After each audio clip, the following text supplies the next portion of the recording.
Well, now to JSOnAir. Today we look at the search for the next UW system president. Well, some say the open process mandated by state law is blocking good candidates from throwing their hat in the ring. We're joined by Karen Herzog of the Milwaukee Journal Sentinel. And how does this open process work, Karen?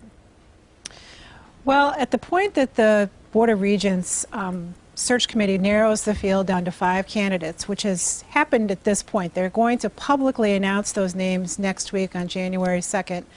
At that point, everybody who's still in the running is known to their current employer, anybody else, and then there's a public vetting. There's a chance for people to ask questions, to go to campus centers for video conferencing so that they can actually see these 5 finalists before the Board of Regents on January 10th chooses the replacement for Kevin Riley.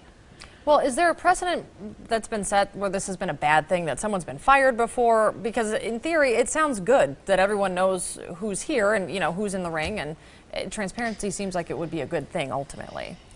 Yes, a lot of people would agree with you. But apparently, there are several candidates, potential candidates, who did not throw their name in the hat because they feared retribution from their current employer. Like if you're, for example, if you're in private business and you have a board of directors to answer to, they find out you're a finalist for a job somewhere else, and then you have to go crawling back and you don't get the job. It can create some awkward situations. So more than anything else, I think their concern is that they're not getting some of the most promising candidates, perhaps. Do other states do this the same way, or are we the only one? It varies.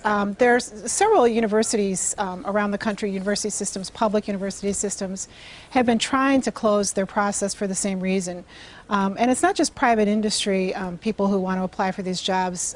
If you're a president at another university, you know, you could lose alumni donor support because someone could say, well, gee, the president isn't that dedicated to the current job because they're looking elsewhere. It just has a lot of implications. All right, Karen Herzog, thanks so much. You can read about it, more about it, at jsonline.com, and we have a link on our website also, tmj4.com.